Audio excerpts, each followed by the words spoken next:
Today in Pokemon Crystal, I'm going to beat the game using only a Spinarak. This Pokemon is not very strong. It's a bug poison type, which is not exceptional in Generation 2. There aren't a lot of good bug moves. There's only one good poison move, Sludge Bomb. Luckily, Spinarak does get it. And Spinarak's stats are really bad. 40 HP, defense, special attack, and special defense, 60 attack, and 30 speed. Now here's something unexpected about this cute little green bug. It has a fast growth rate. Here's a list from Bulbapedia of all of the Pokemon with the fast growth rate, and you're going to notice that most of them are cute fairy Pokemon. There are some exceptions to this, like the Dusclops line, but I come from Generation 1, where only cute, round, pink Pokemon have this growth rate. So when I see that both of the regional bugs from Generation 2 have it, I'm left a little bit confused. I guess it does make sense that they would level up quickly since these are bugs. They want you to learn evolution by adding these Pokemon to your team early into a playthrough. But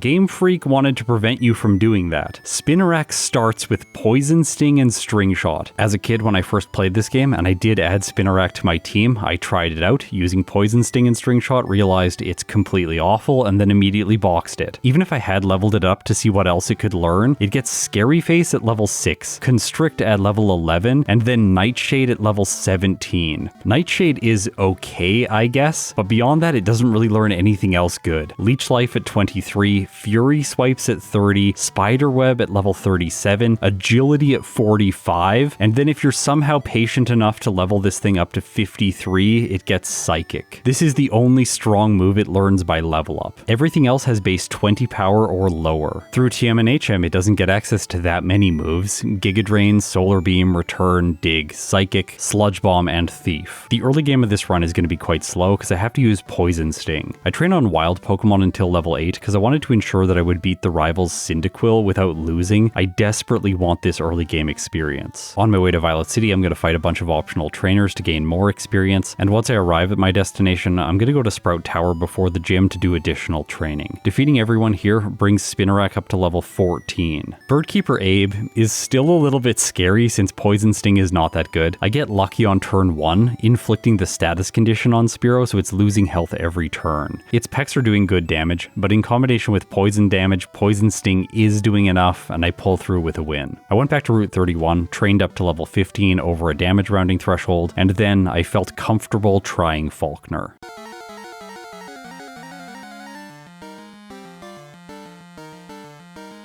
Pidgey is first. How much damage is Poison Sting going to do? About a third. I also inflict poison, which is perfect, so I do knock it out in 3 turns. And I take very little damage from Tackle in the process. Luckily here I'm part bug type, so the Pidgey isn't choosing Mud Slap on every turn. With my accuracy intact, I can move on to the Pidgeotto, which is going to be going for Gust every turn. This is doing a lot more damage. Luckily I have a Berry, and I also get lucky with my second hit from Poison Sting, inflicting the status condition. I've been getting way too many of these in the early game, and they're all coming through quite clutch for me because with it I'm able to 4-shot the Pidgeotto and defeat Falkner on my first attempt. That is a first gym split of 12 minutes and 38 seconds. We're not off to a good start, but at least no faults so far. With Falkner's badge, I get a boost to my attack stat by 12.5%, and that is going to be useful, boosting Poison Sting's damage just a little bit. South of Violet City, I grab the Paralyzed Cure Berry, which I'm sure will be useful later on, and I talk to this guy picking up the Miracle Seed just in case I use Grass-type moves for coverage. Although both of them come very late in the playthrough, Solar Beam after Claire, and Giga Drain after Lance. I'm also going to battle most of the trainers prior to Union Cave. This includes Ralph, who has a Goldeen which knows Peck. Luckily, it's not doing that much damage to Spinarak since I'm massively overleveled. Anytime I run into wild Pokemon, I'm also battling them at this point because I know that around the corner I'm going to have to face Whitney, and that has the potential to be a really difficult battle for Spinarak. My Spider levels up to 17, I teach it Nightshade in the place of String Shot, and then after healing in the Pokemon Center outside of Union Cave, I talk to Frida and get myself the Poison Barb. This gives me a 10% increase to Poison Sting's damage. I wish I could pick up this item earlier into the run because now I have Nightshade, which gives me a much faster way to knock out Pokemon like Hiker Daniel's Onix. With Nightshade, I make my way through Slowpoke Well, defeating the Coughing in only 2 hits, and then inside the Azalea Town Gym, I fight Benny for extra experience, defeating his Beedrill in only 2 turns as well. This levels Spinarak up to 21. Okay,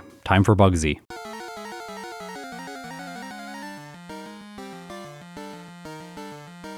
Metapod is first, Nightshade can 2-shot, Kakuna is second, it can't poison me, it only does 1 damage, and then Scyther comes in. I might be slower, but then it goes for Quick Attack on turn 1, which makes no sense. Fury Cutter is doing very little damage and it doesn't have time to stack this move up. It also breaks its combo going for a second Quick Attack, and then I knock it out with my third Nightshade. This was a really easy gym battle, but there is typically something difficult in Azalea Town. If it's not Bugsy, it's gonna be the rival. Although Ghastly just gets 2-shot here, going for Spite. Then Quilava comes out, and with Nightshade, I can 3-shot. It fails a smokescreen and only lands a single Ember, leaving only Zubat, which goes down to 2 hits. So Spinarak didn't actually have any problems here. It levels up to 23, and then I teach Leech Life in the place of Constrict. Scary Face might be useful against Whitney's Miltank. Unfortunately, in the forest, I am not going to have access to Headbutt because Spinarak cannot learn the generic normal move. North of Goldenrod City, I continued training, fighting Fire Breather Walt. He's usually really good experience, but in this case, I get crit by Fire Punch, and because of that, I lose. This ends up being Spinarak's first reset of the playthrough. I'm just going to skip Walt. He's a predictable spinner, so I can time his movement and then walk past into National Park. Here, I'm going to go and grab the Dig TM, which will be very useful for breaking Whitney's Miltank's rollout. I teach it to Spinarak in the place of Scary Face. I think this will be the superior move against her ace. Inside the gym, I level up to 27. This isn't over a damage rounding threshold, but I'm going to try Whitney now without additional training.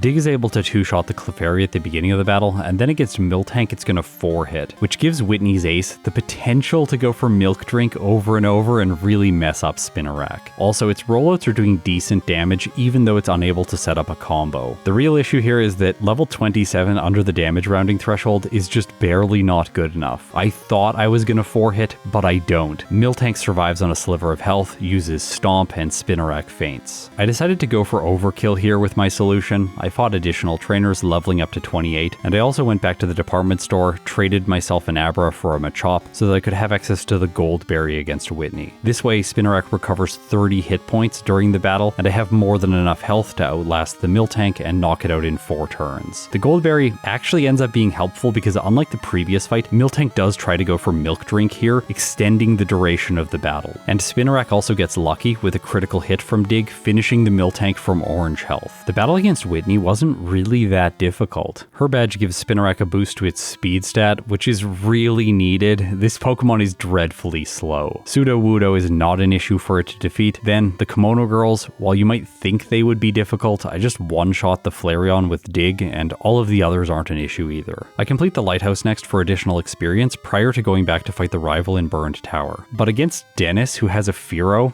Spinarak ends up losing because the Fearow does so much damage with Peck. And my best move here is Poison Sting once again. Maybe I should have picked up Return while I was in Goldenrod City and used that during this section of the game. It would be better than Poison Sting here at least. Instead of fighting Dennis again, I'm going to go over to the Lake of Rage and continue training in this section of the game. There are great trainers here like Miller with Nidoking and Nidoqueen, as well as the 2 Pokemaniacs south of the Lake of Rage. I fought Wild Encounters taking Spinarak to level 33, and then I realized it has exactly 47 speed. So I decided to train one more level so that it has 48 speed, which will speed tie the rival's Haunter. To give myself the best possible chance of moving first here, I'm also holding the Quick Claw. Spinarak does move first, I use Dig, and it's able to one-shot the Haunter, avoiding Curse. Quilava now is just going to go for Ember, miss, and then Dig one-shots. From there, his final 2 Pokemon are completely trivial, the Magnemite and the Zubat are useless, so I beat the rival on my first attempt. Dig is really great in this section of the game, and I think it's going to continue being excellent because Morty is next. He's basically a poison-type specialist.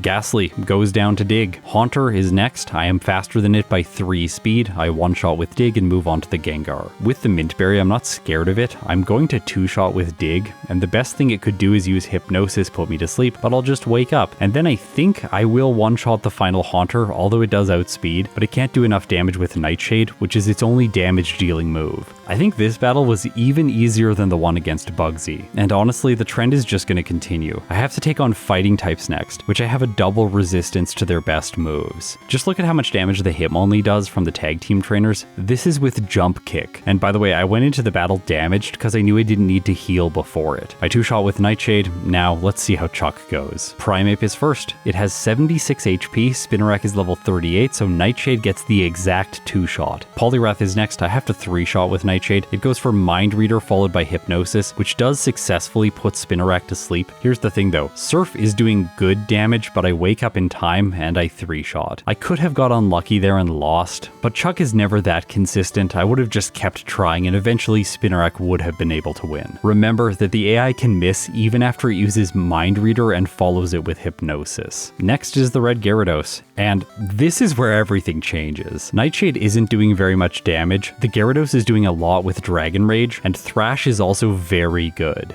Bite on the other hand doesn't do a lot of damage, but it can cause Spinarak to flinch because the Gyarados is faster. In the first battle, Dragon Rage, 2 bites, and Thrash knocks out Spinarak. I tried again, Gyarados goes for Thrash and 3 hits. I tried again, the Gyarados spams Dragon Rage followed by a Thrash, winning for a 3rd time. And it was here that I was wondering, maybe I should grind to a higher level, although I don't really know what that's going to do for Spinarak. I could teach Return for this fight, but is it really going to be better than Nightshade? I already have a 3-shot. I just need to get lucky, I guess. Gyarados confuses itself after 2 uses of Thrash, and this is the opening I need to win. So a wild Pokemon has given Spinarak the majority of the resets for this playthrough. That's something that very rarely happens, and it's going to continue being the case because the entire Rocket section of the game is trivial for Spinarak. After completing the HQ, I can go north of Mahogany Town into this guardhouse and talk to the guy in here who will thank me for saving him from Team Rocket by giving me the TM for Sludge Bomb. This is such a massive improvement over Poison Sting. Spinarak's effective power with its same type attack bonus move jumps from 22 up to 135. That is a 6x damage improvement, and I get to try it out against one of the weakest gym leaders in the entire game.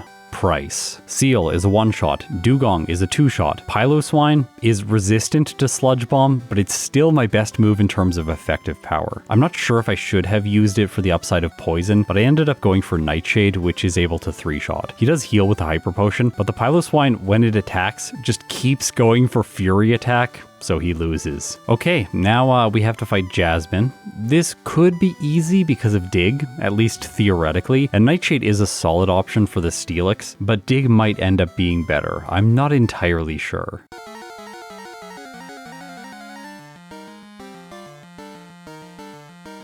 She leads with Magnemite, and of course Dig is going to one-shot both of these. The Pokemon I'm really worried about is the Steelix. I'm going for Nightshade here, which is going to 3-shot. The problem is that Iron Tail is doing almost half to Spinarak. And when Steelix's health is low, Jasmine loves using a Hyper Potion. It's not always a guarantee, so there is a chance that I'll win here, but she does use the potion, and then because I need to attack more, unless Iron Tail misses, I'm going to lose. It doesn't, and Spinarak takes a first reset. So I'm essentially gambling against the Steelix if I don't level up more. And even if I did, Nightshade is not going to 2-shot the Steelix for a little bit. Nightshade, when calculating damage, rounds down, so I would need to be level 52 in order to 2-shot the Steelix. And training 10 levels in order to knock it out doesn't make sense. I'm going to wait until she fails to use her Hyper Potion or just misses a lot using Iron Tail. I think I got a decent outcome against her. I reset a total of 4 times before things worked out and I took care of the Steelix. Next is Petrol, and it turns out that Dig does not one-shot the Coughing, so Spinarak gets hit by Smokescreen.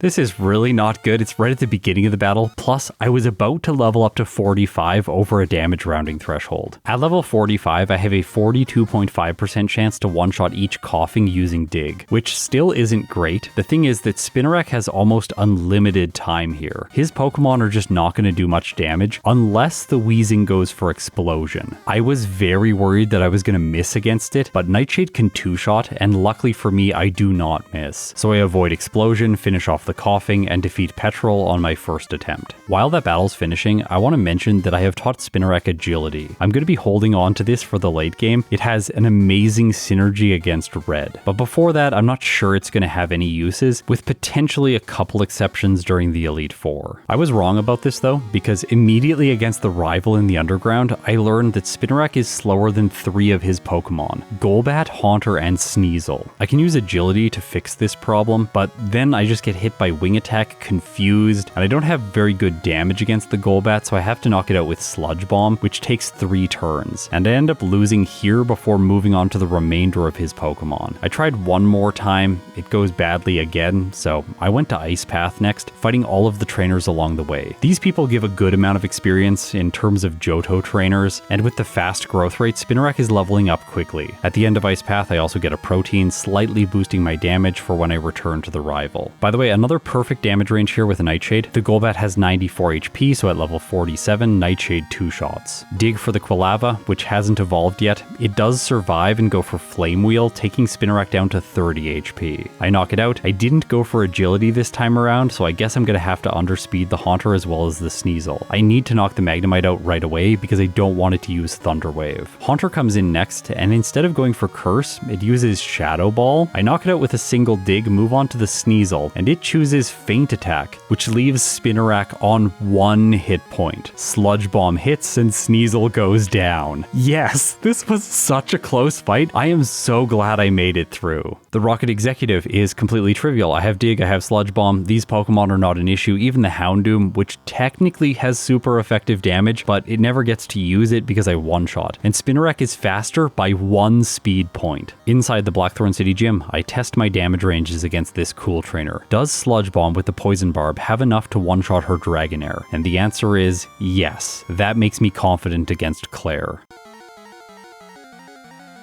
Sludge Bomb one-shots Dragonair number 1. Number 2, also a one-hit. Number 3, continues the trend. That leaves only Kingdra, but Spinarak levels up to 53 here, and it has the chance to learn Psychic, which I am going to teach in the place of Nightshade. I do have to say the Ghost-type move ended up being very useful in this playthrough. Also, this level up to 53 perfectly gives me the speed tie against Kingdra. I use Sludge Bomb, move first, do more than half, Kingdra goes for Surf, I win the speed tie for a second turn in a row, and Kingdra goes down. For Spinarak, it makes no sense to skip rare candies. I'm going to pick up the 2 ones that take a lot of time in Johto before heading to Victory Road to face the rival. This battle is easier than the previous one because Golbat is no longer his lead. Instead, it's the Sneasel. I can set up Agility here once, outspeed all of his Pokemon, and then crush his team. I also have Psychic for the Golbat, which is super effective, and it one-shots, despite Spinarak having lower special attack than physical attack. Dig is able to 2-shot the Typhlosion. Flame Wheel does do half, but I don't really care since his final 3 Pokemon aren't that threatening. Magneton is still a one-shot with Dig, Psychic one-hits the Haunter, and Sludge Bomb takes care of the Kadabra. Now Spinarak is ready for the Elite Four.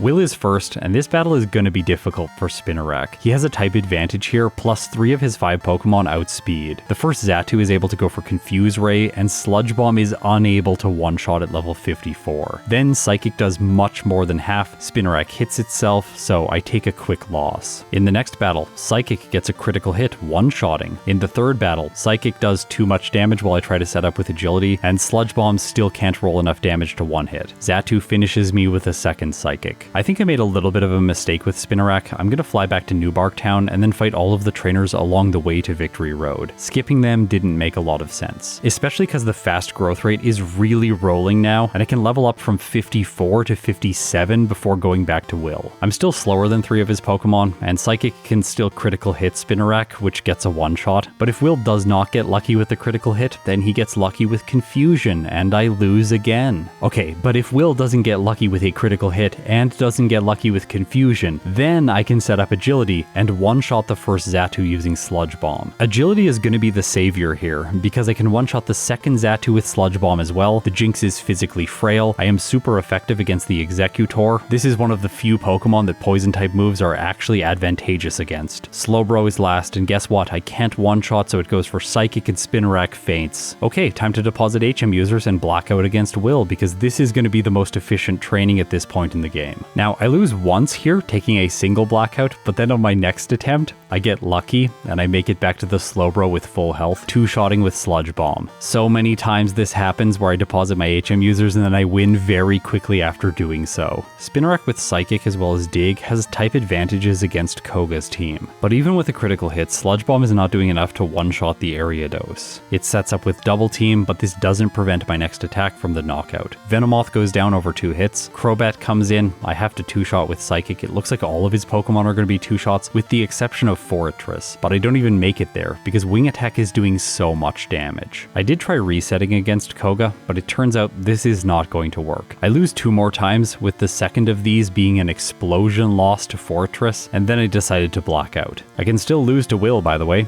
even against the Executor. I come back to Koga at level 60. No, this is still not working. Crobat defeats me with Wing Attack. I come back at level 61. No, still not working. But I am getting further into the battle. This time the Muck defeats me with Sludge Bomb. Maybe level 62. I have started to one-shot the Gyarados now when using Psychic, as well as the Venomoth, making the battle to the Crobat much more consistent. I can two-shot here using Psychic, and it gets 2 Wing Attacks in, leaving me on orange health. Fortress is next, and I have to 3-shot using Psychic. It goes for Swift, not Explosion, and I make it to the Muck. So, can I survive Sludge Bomb? Well, it doesn't matter because it doesn't choose this move, instead going for Minimize. For the first time, Spinarak makes it past Koga. Bruno is really easy. Sludge Bomb one-shots all of the Hitmons because I'm so over-leveled. Psychic one-shots the Onix, and that leaves only Machamp. I guess the Hitmonlee is left over. He's sending in his Pokemon in a weird order, just because the Hitmonlee only has resisted moves. Machamp just goes for Rock Slide, and it's not doing nearly enough damage. Okay, Karen. Sludge Bomb is able to two-shot the Umbreon, but it does land a Sand Attack before going down. Next, she sends in Houndoom because of its type advantage with Flamethrower. It uses this move, doing massive damage to Spinarak. From full health, I am taken down to red. Sludge Bomb,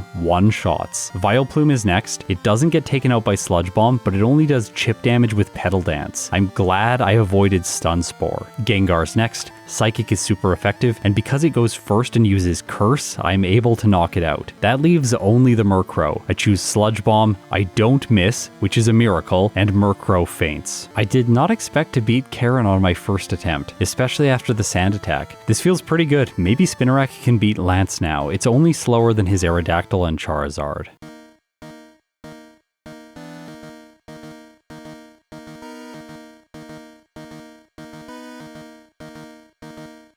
Gyarados is first, giving me time to set up with agility so that I outspeed everything on his remaining team. With Sludge Bomb I have to two-shot the Gyarados, and it does land a rain-boosted Surf. Lance chooses Aerodactyl next, and with Sludge Bomb I would have two-shot. I also poisoned. I go for Psychic here, it doesn't actually matter. Aerodactyl missed its Rock Slide as well, so this is almost the best case scenario. Charizard comes in third, but Rain is still active, minimizing damage from Flamethrower, and I knock it out, leaving only Lance's Dragonites. But unfortunately he sends in his Ace next, and it has Outrage, which does enough damage to finish Spinarak. I think that I could have won if I tried this fight again using Rest, although I did just decide to black out, fight the entire Elite Four again, which are all easy. This time I take out Karen, make it back to Lance, and use my rare candies. I have 7 of them, boosting Spinarak from level 68 up to 75. As I start fighting Lance again, I do really want to emphasize that Spinarak wouldn't be this level if it had any other growth rate. Medium slow is great for the early game, medium fast is better than the medium slow growth rate at this level, but it is nowhere near as good as the fast growth rate. With Pokemon that need a very high level to get by trainers like Lance or Red at the end of the game, the fast growth rate definitely is the best in Generation 2, unless you're backporting a growth rate like the erratic growth rate, which is very good in the late game, but absolutely terrible in the early game. At level 75, I'm able to one-shot the Charizard, but the Ace Dragonite still hits with Outrage before I take it down. Then Sludge Bomb one-shots the second to last Dragonite, but it just barely fails the damage range on the second one. I do get poisoned though. However, this Dragonite goes for Hyper Beam, which does enough damage, and Spinarak goes down. I did not decide to black out here, I just tried again, although I still don't have good damage ranges against these final 2 Dragonites, and I lose because of Thunder Wave followed by Hyper Beams. Once again, I think I should have reset, but I blacked out. I come back to Lance at level 77. The fast growth rate is leveling up so fast. Because of it, I go to 78 before the Dragonites, and I thought this meant I would one-shot both of them with Sludge Bomb, but I don't. I fail the damage range on the second one. But Spinarak has more than enough health, so Lance is defeated. I get a split here of 1 hour, 43 minutes, and 44 seconds. Things are honestly not going particularly well for Spinarak. Although I have complained a lot less in this video, because in most cases, Spinarak feels like it has a solution to the problem due due to its growth rate. Just black out and continue doing training. Whereas other Pokemon, like Hoppip and Sunkern, which I recently played, don't feel like they can train quite as easily. And that really makes the playthroughs with them fundamentally more frustrating than this run with Spinarak. Kanto is next. The first thing I'm going to do is pick up Curse, the best move in Generation 2. Then I grab the Leftovers, the best held item in Generation 2's late game, and then I pick up the Protect TM in the department store, which is amazing to pair with these previous two items. Erica, easy, I have Sludge Bomb and Psychic. Sabrina, easy because I outspeed all of her Pokemon naturally. The Alakazam by only a single point, but it still counts. Misty is not a problem, I'm doing more than enough damage to all of her Pokemon. I even one-shot both the Lapras and the Starmie.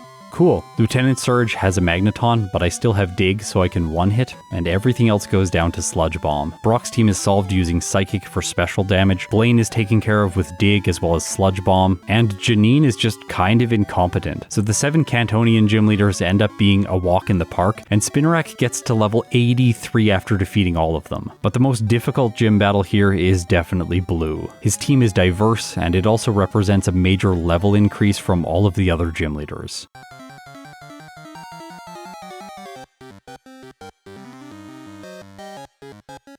Pidgeot is first. I go for Agility here to ensure that I can go first against the Alakazam and not get hit by Psychic. With Sludge Bomb, I am able to one-shot the Pidgeot. I wasn't expecting that. This wasn't even a critical hit. Rhydon is next. I can use Psychic for special damage. It just goes for Sandstorm instead of choosing Rock Slide, and I two-shot. Arcanine comes in. Sludge Bomb has better damage when compared with Dig, and I one-shot his ace? Okay, this fight's actually going to be really easy. Alakazam falls to one hit. Gyarados goes down to a single Sludge Bomb after chip damage from Sandstorm, and I have super effective damage against his Executor. Spinarak is now ready for the final threat of Pokemon Crystal, Red.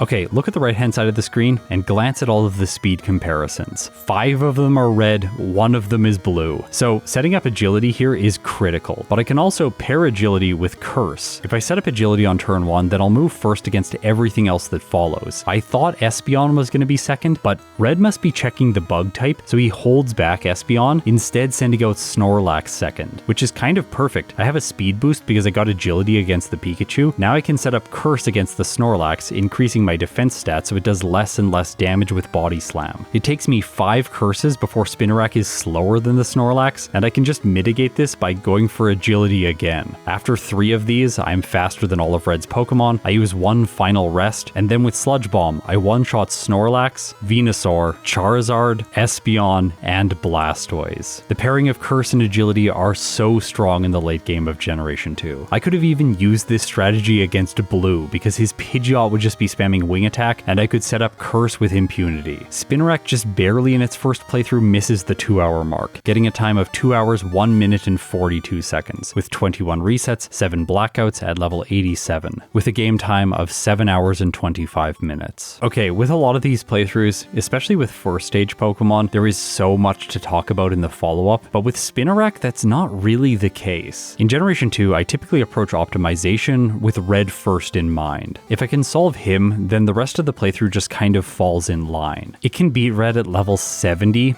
and it can even go lower than that. Here are the damage ranges for level 70. The reason I thought this was the perfect level for Spinarak to fight Red is because it's able to one-shot the Pikachu 80.8% of the time at this level. If we start going lower than level 70, then this damage range gets compromised and the battle becomes much riskier. Pikachu can hit with Charm, messing up your damage range further, or it can hit with Thunder multiple times, and each one of these electric attacks does between 57 and 68% damage. The problem with Spinarak is that it can't really get to Red at level 70. I would have to cut so much training from the earlier sections of the game and beat other difficult trainers like Will, Koga, and Lance at a significantly lower level. So realistically, I'm going to be fighting Red at a higher level. And with a fast growth rate, I think that level 80 is probably a little bit more realistic. I just want you to be really aware that the leveling that Spinarak is going to do is to defeat all of the other trainers. It's not for Red. A great example of this is Falkner at the beginning of the game. Observe me here, training with Spinarak in the wild at level 15, going up to level 16. This seems to make very little sense because last time I beat him at level 15. But what you need to realize is that I got very lucky in my first run because I inflicted poison early on into the fight against the Pidgeotto. I tested Poison Sting against Falkner at level 15 and I wasn't happy with the result. But luckily over on my solo running Discord, Speedrunner also did a run with Spinarak and found that Struggle against Falkner is actually really good when Spinarak is holding a berry. So I'm not actually training to level 16 here in the wild, I am just depleting my PP so that I can use Struggle against Falkner. Then the Pidgeotto might 4-shot with Gust, but with the berry I have enough health to use Struggle 3 times, which 3-shots his ace. Unfortunately for me, this consistency in the early game does mean I'm 4 minutes and 1 second behind my former pace in the first split, but I'm gonna make up for that later. Having at least level 20 for Bugsy is really helpful so that you 2-shot both of the cocoons when using Nightshade. Also, Spinarak getting to level 25 will give a 2-shot against the rival's Quilava. I made a mistake here when I lost in my first attempt resetting. I should be blacking out here because I'm level 23, and eventually I will get 25 and 2-shot the Quilava, winning easily. But after only a single blackout, I beat him at level 24. Typically this fight isn't that bad because the Quilava doesn't always go for Ember on turn 1. I stand by the Goldberry strategy I had against Whitney. I think this is the best way to defeat her with Spinarak. With her out of the way, I am now only 1 minute and 19 seconds behind my previous playthrough. I saved some time in this section of the game because I didn't have losses to, say, Fire Breather Walt, who I end up fighting after Whitney because I know his experience yields are very good. Okay, so let's talk about hidden power for this playthrough.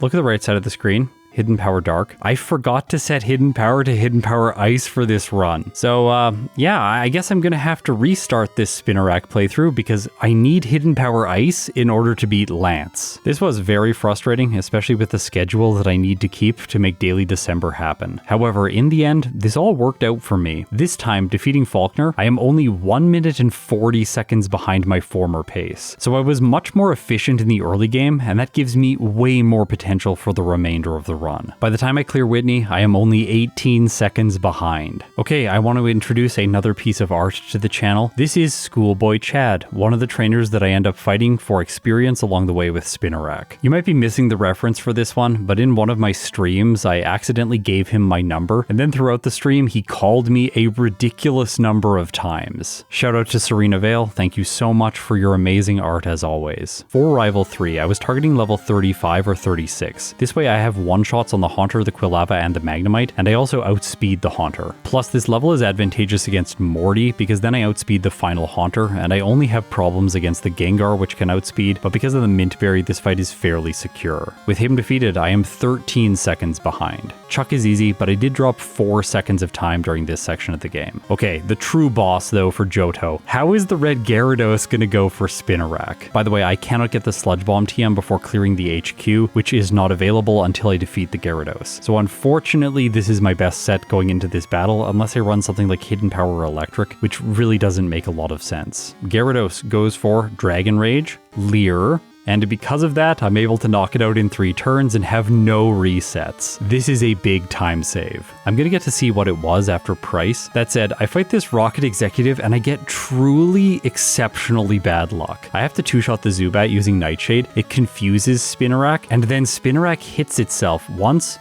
twice, 3 times, 4 times in a row, allowing the Zubat to win. So I had to blackout here against the Rocket Executive's first Pokemon. This has never happened before, I can confidently say that. With this blackout wasting time, once I defeat Price, I am only 21 seconds ahead of my former pace. The key for Jasmine is to be level 44 or 45. This way Iron Tail does less than 50% damage. Then if I just get a little bit lucky, I will defeat Jasmine. And I do on my first attempt. So now Spinarak is 1 minute and 46 seconds ahead. Even with the ugly blackout during the hideout, I now think this is a really solid playthrough, and a bunch of time savings are just around the corner. I journey towards Ice Path next because it's fairly convenient to do this and just get the fly point to Blackthorn City. Plus, I fight trainers along the way, leveling Spinarak up more before going back to the Rockets. This gives Spinarak level 48 by the time I'm fighting the rival. Now I outspeed all of his Pokemon with the exception of Sneasel. Also, damage ranges here are very good. A guaranteed 2-shot with Sludge Bomb, and then a one hit against everything else. Claire is easy with Sludge Bomb. This gives me a 3 minute and 26 second lead. Prior to Victory Road, I fight a bunch of additional trainers, and then I grind on wild Pokemon up to level 59. Because I know I don't need a really high level for red, I can simply use my rare candies now and make the entire Elite Four much easier. For example, I am faster than every single one of Will's Pokemon, and I can one-shot all of them with the exception of Slowbro, but it's just gonna try to set up because my health is so high. I am now 5 minutes and 8 seconds faster. For Koga, I can go for agility, outspeed everything, and then crush his team with Psychic. I am now 10 minutes and 20 seconds faster. Bruno is bad. He gets lucky here with a critical hit Rock Slide, but Spinarak still wins. Karen is pretty easy provided I don't miss because of Sand Attack, but I can just reset for this fight until I get lucky enough to win. I don't have to in this attempt though. I just beat her right away. Perfect. So let's move on to Lance, and for this fight we are going to make use of Hidden Power for the first time in this run. It's a little bit weird for a Pokemon to use Hidden Power this late, but it is the best choice for Spinarak. I'm going to give up Psychic in order to have an Ice type move, since I want to hold on to Sludge Bomb and Agility for the late game, and Dig still has some uses. Unfortunately for Spinarak, Lance is the rate limiting trainer in this entire playthrough. Even with Hidden Power Ice, this battle is still very difficult under level 70 or 73. At level 68, after using 4 Carbos during this playthrough, I have just enough speed to move first against the Charizard. This is the first threshold that makes sense to fight Lance in order to be able to win. But if I lose, I'm just gonna blackout, train more during the Elite Four, crush everyone else again, and then come back to Lance at a higher level. Once I arrive at him between level 70 and 73, I'm going to lock in, start taking resets, and eventually Spinarak will win. Doing this puts me 13 minutes and 46 seconds ahead. The late game just comes down to 2 battles, blue as well as red. I do think I'm making the wrong choice here fighting blue. I'm using Sludge Bomb, Hidden Power, Agility, and Dig. I think I should have gone for curse strategies here. The reason is because if I can outspeed Arcanine in one shot, then he wouldn't have been able to give me this one reset, which he did because I took too much damage earlier into the fight. Flamethrower has enough damage and Spinarak goes down. Luckily for me, I don't suffer the same fate in the next battle. I am just barely able to survive, wait out the sandstorm, and then one-shot everything else. Okay, so last time we beat red on our first attempt, it's not going to go that way this time. This is probably the most frustrating part of my filming process for this entire video. Pikachu cannot go for Charm on turn 1 because I need to one-shot. It goes for Charm, so I reset. Snorlax cannot get critical hits while I set up with Curse. It paralyzes with Body Slam and then crits. Okay, not great so far. I'm actually going to skip a bunch of resets on Pikachu now, which were frustrating but not that bad. And then Snorlax crits again. Yeah, just great. This is a really terrible red for Spinarak. It had a total of 8 resets here before it was able to get set up against Snorlax and start its sweep. I didn't end up dropping that much time for all of these resets to red since most of them are very fast against the Pikachu. I finished my second run with Spinarak with a time of 1 hour 49 minutes and 52 seconds with 12 resets, 2 blackouts at level 82. This is a game time of 6 hours and 57 minutes. Spinarak has the same base stat total as Hoppip. The grass type got a time of 2 hours 24 minutes and 22 seconds. Spinarak performed so much better, and I do think that this performance is despite its base stat total, which is 250. Today it earns itself a placement at the end of the E tier, just behind Sentret and ahead of Pokemon like Snubbull, Magnemite, and Larvitar. Let's look at all the bug types in Pokemon Crystal that I have ranked so far. Scizor, Scyther, Pinsir, and Heracross are all exceptional Pokemon. Interestingly, Ariados and Spinarak are not that far apart. Ariados was only able to get itself a placement in the C tier, whereas Spinarak is only 2 tiers below. Actually, wait a second, why is Venomoth in this tier list? We all know that it's not a bug type. Okay, that's looking a little bit better. Also, with that fix, Ariados and Ladian are now beside each other in the tier list. And that makes me curious, how would Ladybug perform in comparison with Spinarak? So next week, I'm going to find out. If you support the channel directly through Patreon or YouTube memberships, thank you so much, it means the world to me. Now, if you've made it this far, you're incredible. Daily December continues tomorrow with a playthrough of Pokemon Emerald using only Masquerain. I'll see you then.